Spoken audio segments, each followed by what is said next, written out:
Makeup artist અને photographer એમની વચ્ચે મોટી દુશ્મની ચાલે છે. શું આ વાત સાચી છે?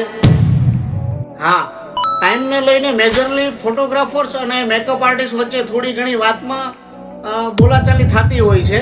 ક્લાયન્ટના મોડા આવવાથી મેકઅપ આર્ટિસ્ટનું કામ ઓલરેડી ડીલે થતું હોય છે. તો મેકઅપ આર્ટિસ્ટનું કામ સમયસર પૂરું નથી થતું.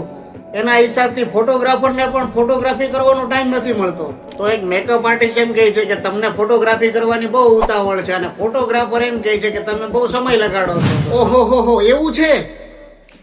તો પેલી 5 કિલો લિપસ્ટિક, આઈ શેડો આ બધું મારા ફેસ ઉપર થોડી લગાવતી હતી. ક્લાયન્ટ જ અડધો કલાક લેટ આવ્યા, એનું શું? તો ક્લાયન્ટ મેકઅપ આર્ટિસ્ટને એમ કહે છે કે તમે મારો મેકઅપ બગાડ્યો. ક્લાયન્ટ ફોટોગ્રાફરને એમ કહે છે કે તમે મારા ફોટોગ્રાફ બગાડ્યા. આમાં વાંક બંને આર્ટિસ્ટનો નથી, આમાં વાંક છે ક્લાયન્ટનો. જો એ ક્લાયન્ટ સમયસર આવી જતે તો એમનું કામ એકદમ પરફેક્ટ બની જતે. એક સમયના અભાવે આ બંને પરેશાન થાય છે.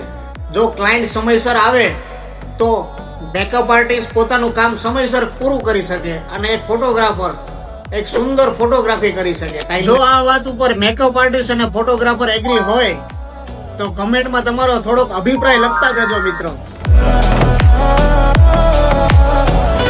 થેન્ક્સ વાલા.